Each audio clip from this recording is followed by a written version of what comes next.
8h10, vous êtes toujours sur Studio Kalita depuis Jérusalem et ce matin nous avons notre premier invité et il est dans notre studio. Nous le remercions d'être parmi nous ce matin. Bonjour Binyamin Lashkar. Bonjour Olivier. Il faut appuyer sur le petit bouton rouge. Voilà. Donc vous êtes membre du comité central du Likoud, vous êtes membre du Likoud, vous avez créé aussi un groupe au sein du Likoud qui s'appelle les francophones au Likoud. Et bien entendu, on va parler avec vous de ce qui se passe un peu actuellement au Likoud et plus particulièrement de la position qu'on peut quand même qualifier d'un peu difficile de Binyamin Netanyahou ces dernières semaines. D'abord, je voudrais parler avec vous d'un meeting qui a eu lieu la semaine dernière, un meeting qui a réuni plus de 3000 personnes, qui a été organisé par le chef de l'opposition, David Bitan. De la coalition. De la coalition, le chef de la coalition David Bitan, justement en soutien à Binyamin Netanyahou. D'abord, vous étiez à ce meeting ? Oui. Vous pouvez nous dire un peu quelle était l'ambiance ? Elle était électrique, beaucoup de ferveur, beaucoup de joie. Oui. Les gens étaient très motivés et ils avaient vraiment le sentiment de se défendre contre une tentative de putsch et de coup d'État, mais en même temps dans une ambiance plus de meeting politique et comme on voit dans les élections, même si on ne pense pas du tout qu'il va y avoir des élections, mais les gens étaient extrêmement positifs. Ils n'étaient pas tant en colère qu'ils étaient prêts à se battre. D'accord. Alors, vous avez employé les mots qui ont été aussi employés par Binyamin Netanyahou, putsch, une campagne obsessive qui est menée contre lui et sa famille. Est-ce que vous n'avez pas l'impression que ce mode de défense est un peu exagéré ?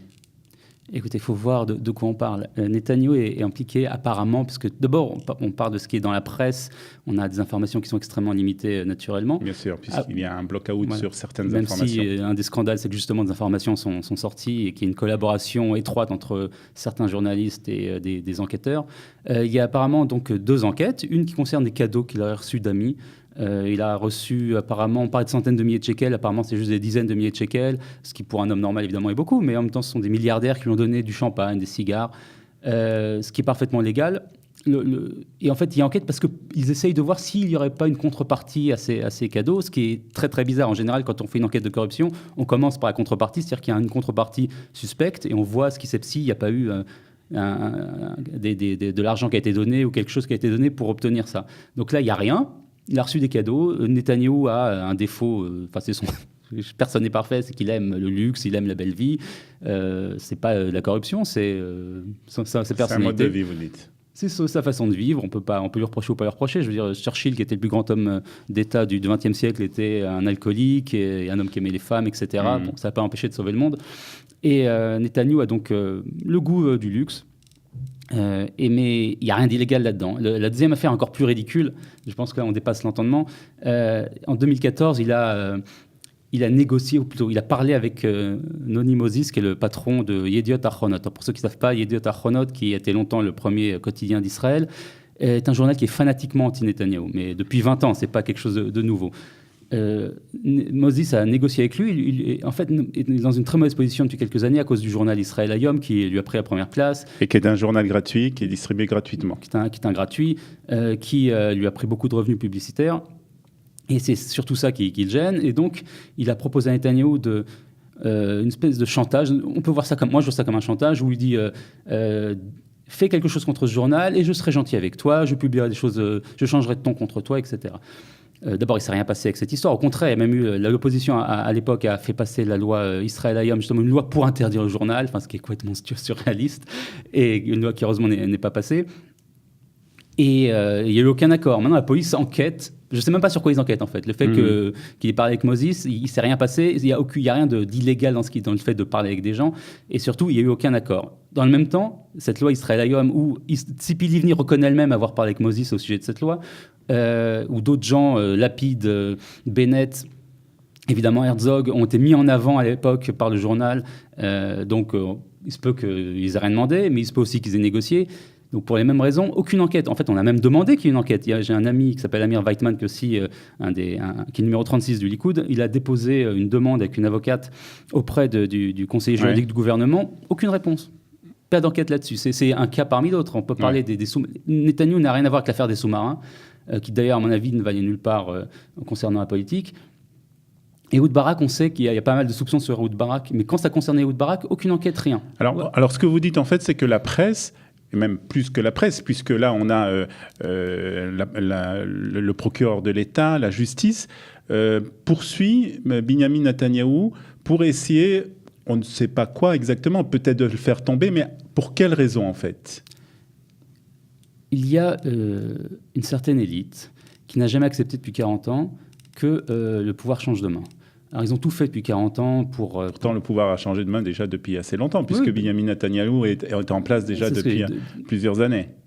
Ce sont des gens, mais il faut les connaître. C'est des gens que je connais personnellement pour certains, et c'est un discours qui est relativement fréquent de « on nous a volé notre État ». Ils pensent que l'État d'Israël leur appartient, que tout ce qui n'est pas ashkénaze laïque de gauche n'a pas le droit de contrôler le pays. Ils doivent déjà dire merci d'être là. Et c'est leur vision des choses et ils ne le cachent pas. Je veux dire, ça peut paraître, quand on ne connaît pas ces gens, ça peut paraître un discours extrême, mais il faut parler avec eux parce qu'ils le disent ouvertement.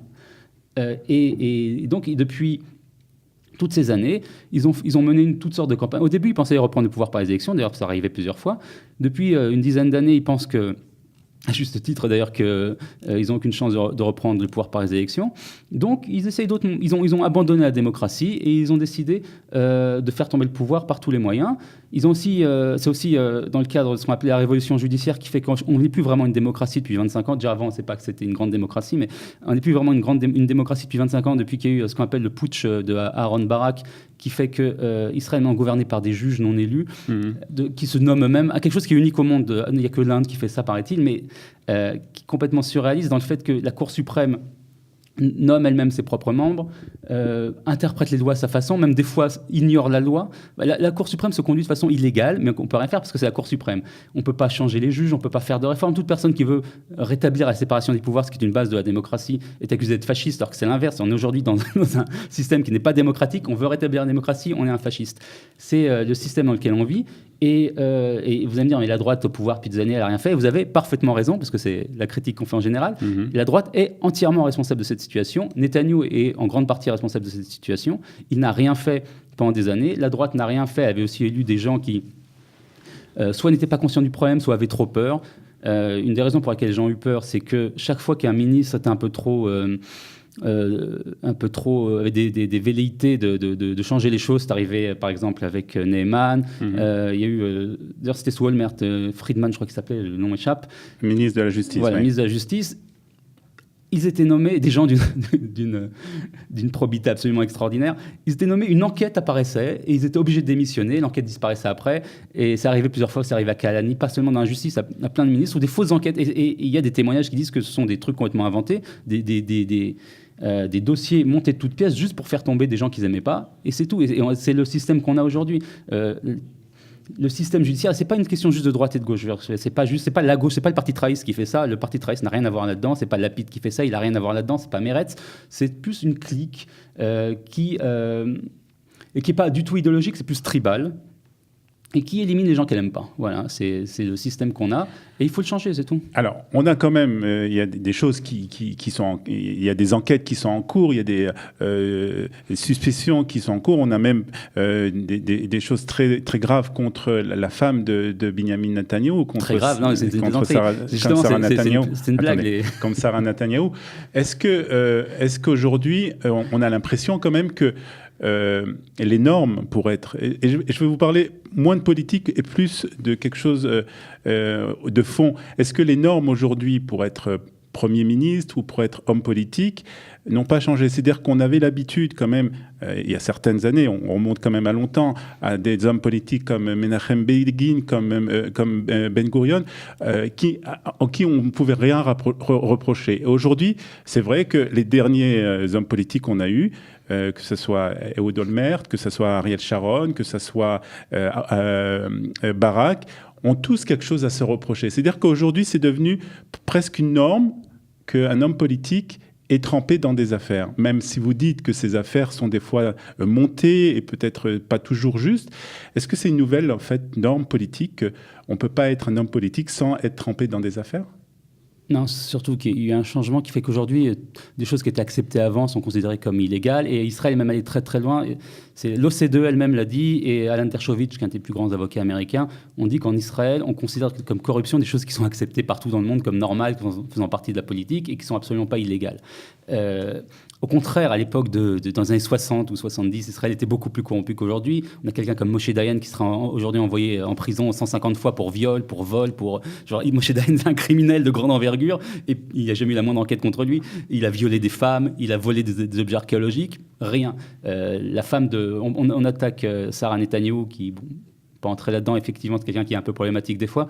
La femme de Yitzhak Rabin a volé de l'argent, etc. Elle a fait des choses qui sont complètement... Mais Yitzhak Rabin a démissionné à la suite de ça. Non, je ne parle pas de ça. Cette histoire est aussi relativement grave, contrairement à ce qu'on raconte en nous faisant croire que ce n'est pas grave du tout. C'était grave, ça correspondait... Enfin, je ne vais pas entrer dans l'histoire de Rabin, mais sa femme, après, quand il était Premier ministre dans les années 90, a utilisé l'armée entière pour chercher un pins qui était tombé dans le désert en gaspillant des millions de shekels. La presse n'a jamais dit un mot là-dessus. Shimon Peres, quand il était président de l'État d'Israël, il n'y a pas longtemps, a multiplié le budget du président, du bureau de la maison du président par 4. Aucun mot. On arrive à des dizaines et des dizaines de millions de shekels sans que ça gêne personne, etc. Encore là, c'est pas forcément illégal, mais il y a quand même un petit problème de gaspillage d'argent public. Donc les normes ont changé, ce qui est bien, mais elles sont allées un peu à l'extrême. Je vais défendre Ehud Olmert, ce qui n'est pas ce que je fais d'habitude, mais Ehud Olmert... quand il était maire de Jérusalem, il a voulu aider un homme d'affaires dans des business en Grèce. C'est une autre affaire. Il se peut que ce qu'il faisait était illégal ou pas illégal, mais il a donc parlé avec le maire d'Athènes pour aider cet homme d'affaires. Quand le président de la France ou le président des États-Unis ou n'importe quel autre dirigeant va dans un autre pays, il amène avec lui des batteries d'hommes d'affaires privés et il vient aider le business. C'est parfaitement normal, c'est son boulot. En Israël, c'est de la corruption. Voilà, il a été attaqué en justice pour ça. D'ailleurs, il s'est défendu, il a dit non, c'est mon boulot, et je crois qu'il ne s'est rien passé à la fin. C'est tout à l'honneur pour le coup d'Ehud Olmert, qui pour le reste n'était pas exactement un exemple de probité. Alors, je voudrais quand même, avant qu'on termine cette interview, qu'on parle un peu de la situation aussi au Likoud, et toujours de Binyamin Netanyahou, qui reste quand même le chef du Likoud. On a l'impression que toutes les personnes qui un peu s'opposent un peu à sur son chemin sont un peu éliminées. On parle d'un nouveau groupe au Likoud qui sont... on parle de 12 000 personnes qui se sont inscrites au Likoud et qui sont en fait contre justement la façon de diriger de Binyamin Netanyahou. Est-ce que vous avez l'impression que c'est le grand chef qu'on ne peut pas bouger, Binyamin Netanyahou? Le Likoud a une tradition de respect du chef. La droite révisionniste a eu 4 leaders en 100 ans. Le parti travailliste en change tous les 2 ans en moyenne. Et Netanyahou, c'est vrai, a coupé toutes les têtes. Il a un peu éliminé la génération d'après, ce qu'on peut lui reprocher, mais en même temps, c'est relativement classique dans la politique. Pour ce qui est du groupe en question, ça n'a absolument rien à voir avec Netanyahou. C'est un peu compliqué, ça prendrait du temps d'entrer dedans. C'est un groupe qu'on appelle les Likoudnikim Achadashim. C'est un groupe qui a été créé par les gens de gauche pour infiltrer le parti, ce qui font de l'entrisme en fait. Comme Feiglin avait fait de droite, eux, ils font ça de gauche. Maintenant, ils n'ont pas 12 000 personnes, ils en ont 3-4 000 maximum. Ça, c'est les chiffres qu'ils lancent. Et tous les gens qui adhèrent par eux ne sont pas d'abord ni d'accord avec eux, ni de gauche. Il y a plein de gens que je connais qui ont adhéré par eux, qui sont des Likoudnikim parfaitement normaux. Je pense que c'est un groupe qui n'a pas vraiment d'influence. Tout le monde est contre eux. Et je ne sais même pas vraiment à quoi ils servent, à part... ils sont relativement racistes aussi. Ils passent leur temps à attaquer spécifiquement les députés Likoud d'origine marocaine. Je ne sais pas pourquoi, si c'est un hasard, mais vraiment, c'est que sur eux que ça tombe. Ce n'est pas très important. Dernière question, vous pensez que Binyamin Netanyahou sera le prochain Premier ministre encore ? Comme on dit, la prophétie a été donnée aux idiots, donc j'espère. Jusqu'en 2023, ensuite, on changera de Premier ministre, mais on verra.